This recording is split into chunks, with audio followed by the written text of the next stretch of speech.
우리는 정치에 관심이 없는 사람은 자기 개인의 일에도 관심을 갖지 못하는 사람으로 생각합니다. 2500년 전 페리클레스.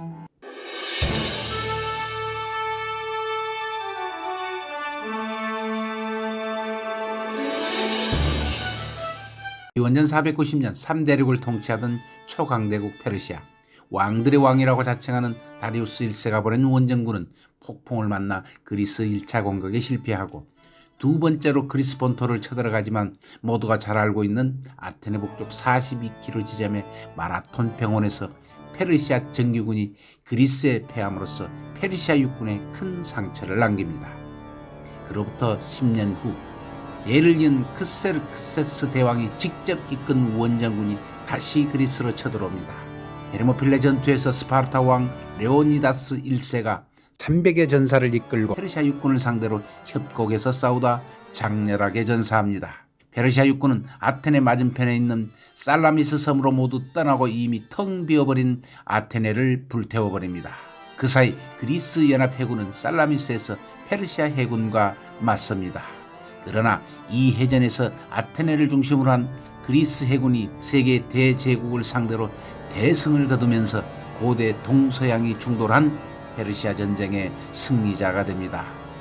이후 페르시아 대군에 대항하면서 결성된 모든 그리스 폴리스들의 동맹은 스파르타를 중심으로 한 폴리스들이 빠져나가고 남은 폴리스들만이 연합체로 재조직되어 델로스 동맹으로 약 30년 동안 페르시아에 대항하는 동맹으로 유지됩니다. 큰 전쟁을 치르고 난 후 에게해를 중심으로 그리스의 주도권은 강력한 해군을 보유하면서 페르시아와 맞선 아테네가 쥐게 됩니다. 선박과 군대를 파견하기 어려운 폴리스는 분담금을 내서 동맹을 유지해야 했습니다.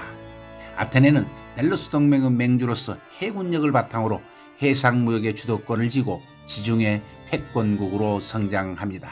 민주주의 발전과 문화예술의 절정기로 치닫고 있던 아테네.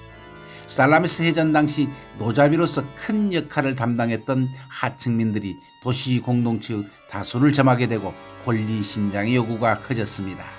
또한 엄청난 전쟁 자금을 제공하여서 그 힘을 과시하면서 전쟁 전에는 유명무실하였던 귀족 협의체인 아레오파고스가 다시 힘을 얻고 있었습니다. 이미 한껏 권리의식이 생긴 민중들은 이러한 귀족의 권력 상승에 반감을 가지게 됩니다. 귀족파와 민중파의 갈등이 첨예한 아테네 상황, 충돌은 불가피했습니다.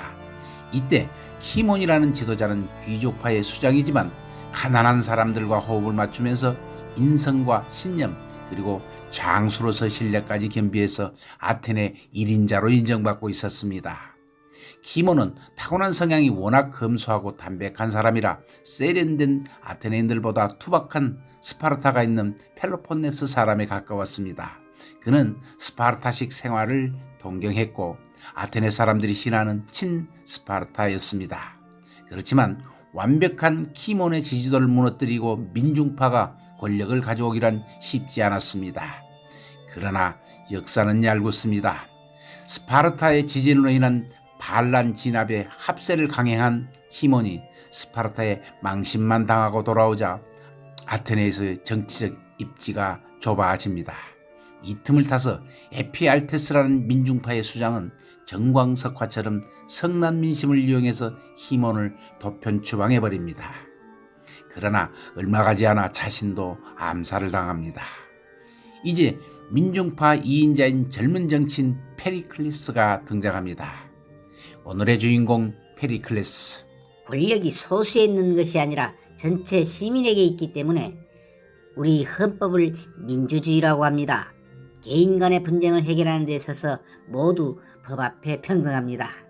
모든 시민은 개인 생활뿐 아니라 나라의 일에도 관심을 가져야 합니다.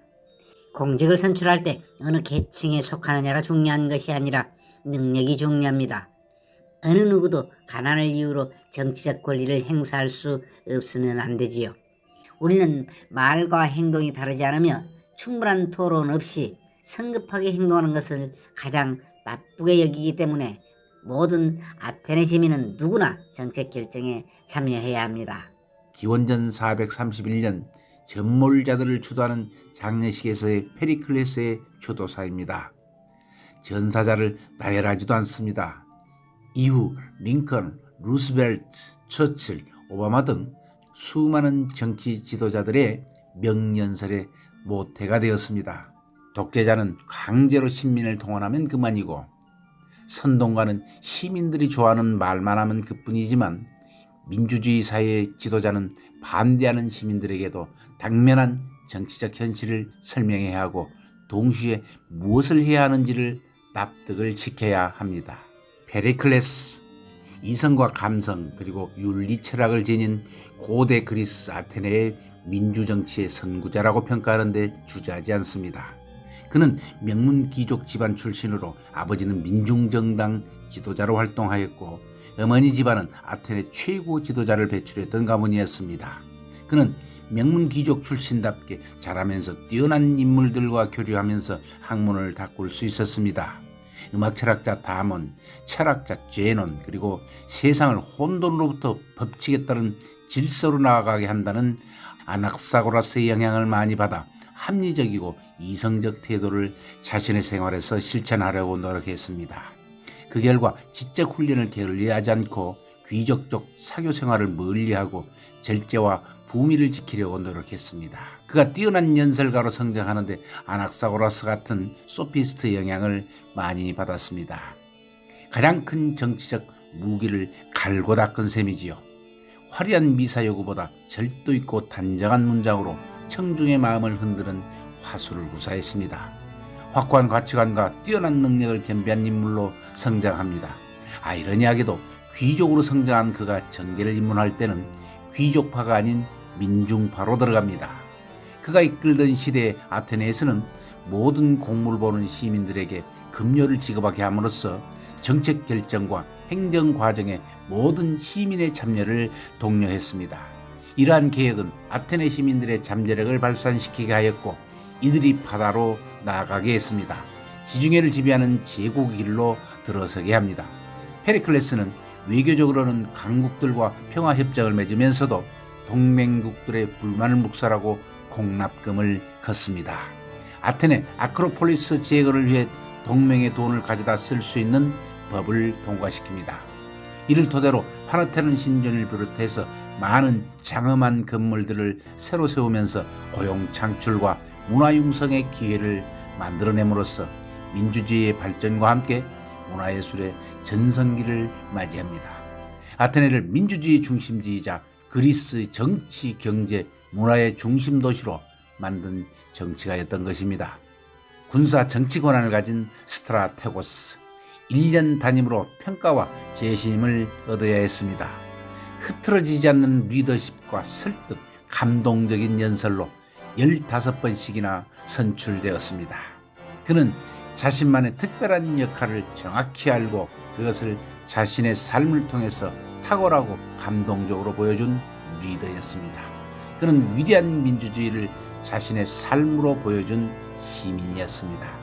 그를 민중선동주의라고 폄하하는 사람들도 있습니다만 그러나 그리스 역사가 투키디데스의 서술을 토대로 평가한다면 당시뿐 아니라 오늘날에서도 리더의 전형이 아닌가 생각해 볼 뿐입니다. 고맙습니다.